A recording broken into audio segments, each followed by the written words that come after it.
తాకట్లో ఉన్న మీ బంగారాన్ని విడిపించి ఆ రోజు ఆన్లైన్ రేటుకి కొంటాం. Sharma gold company.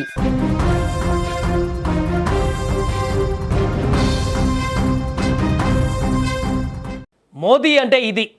ఇన్ని రోజులు ట్రంప్ ఎన్ని రకాల ప్రయత్నాలు చేసినా, ఎన్ని రకాల ఒత్తిళ్లు చేసినా నిఠారుగా నిలబడి మన దేశ స్వప్రయోజనాల కోసం ఎక్కడ అదరకుండా బెదరకుండా నిలబడ్డటువంటి మోడీ ధైర్యాన్ని చూసి ఇప్పుడు ట్రంపే వెనకడుగు వేసినటువంటి పరిస్థితి.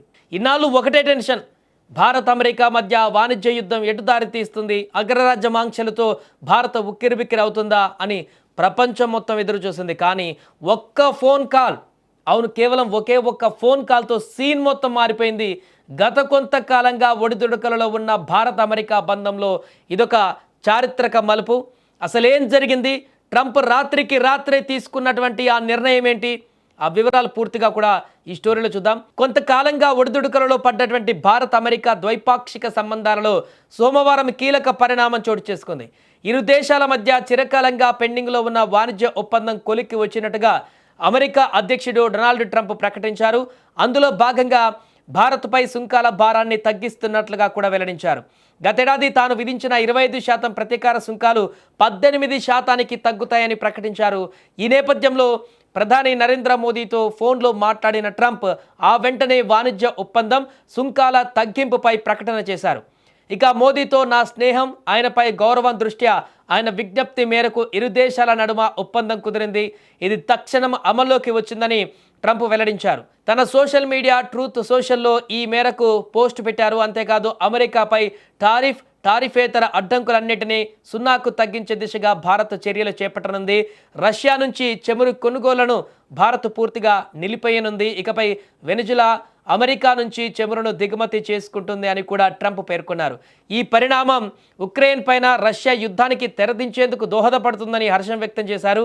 ఇక నేను మోదీ మాటల మనుషులం కాదు, పక్కా చేతల వ్యక్తులం కనుక భారత అమెరికా నడుమ ఇప్పటికే ఉన్న అద్భుత సంబంధాలు మున్ముందు మరింత బలోపేతం కానున్నాయని ఈ సందర్భంగా ఆయన చెప్పుకోవచ్చారు. మోదీని తన అత్యుత్తమ మిత్రులలో ఒకరిగా అభివర్ణించారు ట్రంప్. ఇక ట్రంప్ నిర్ణయం పైన మోదీ కూడా స్పందించారు. భారత వస్తువులపైన అమెరికా ఇకపై 18% సుంకమే విధిస్తుందని చెప్పేందుకు ఎంతో సంతోషిస్తున్నట్లుగా ఎక్స్లో పోస్ట్ చేశారు. ఇంత గొప్ప ప్రకటన చేసినందుకు 140 కోట్ల మంది భారతీయుల తరపున ప్రెసిడెంట్ ట్రంప్కు కృతజ్ఞతలు.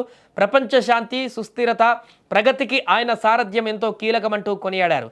శాంతి సాధన దిశగా ఆయన ప్రయత్నాలకు భారత్ పూర్తిగా సహకరిస్తుందంటూ కూడా మోడీ తెలిపారు. ఏదేమైనా కూడా ఇన్ని రోజుల పాటు భయపెట్టాలని చూసి, లొంగదీసుకోవాలని చూసి, నానా రకాల మాటలు మాట్లాడి సుంకాలు పెంచుతామని బెదిరించి ఎన్ని ప్రయత్నాలు చేసినా కూడా ఏమాత్రం ఇంచు కూడా మోదీ కదలకపోవడం, ఏమాత్రం కూడా బెదరకపోవడం, ఇంకిచ్చు కూడా వెనక్కి తగ్గకపోవడంతో అసలుకే మోసం వస్తుందని గ్రహించి ట్రంప్ ఇప్పటికీ వెనకడుగు వేసినటువంటి పరిస్థితి.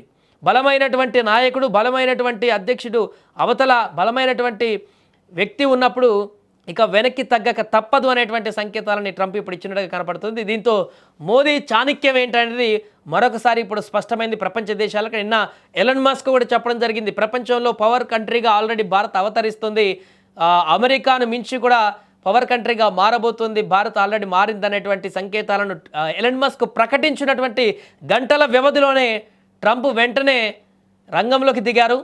ఇక ఇలా అయితే కుదరదు, మొత్తానికే మోసం వచ్చి ఆగమైపోతామని చెప్పేసి అనుకున్నాడో ఏంటో తెలియదు. కానీ వెంటనే మోడీకి ఫోన్ చేశాడు, సుంకాలు తగ్గించేస్తున్నాం, ఇంక అంతా మంచిదే, కలుసుందాం, కలిసి ప్రయాణం చేద్దాం అన్నట్టుగా ఈ యొక్క పరిణామం చోటు చేసుకున్నట్టు కనపడుతుంది. ఏదేమైనా కూడా మరొకసారి ప్రపంచ దేశాలన్నిటిలో భారత్ పవర్ ఏంటి, ప్రధాని మోదీ యొక్క చాణక్యం ఏంటనేది కూడా ఇప్పుడు బయటి ప్రపంచ దేశాలకు తెలిసి వచ్చింది. దీంతో ఇంతకాలంగా కొంత అలజడి వాతావరణాన్ని సృష్టించినటువంటి ట్రంప్ ఈ యొక్క ఫోన్ కాల్ తోటి పూర్తిగా వాటన్నిటికీ తెగదెంపులు చేసి మరలా శాంతియుతమైనటువంటి వాతావరణాన్ని భారత్ అమెరికా మధ్య నెలకొల్పినట్టుగా కనపడుతుంది.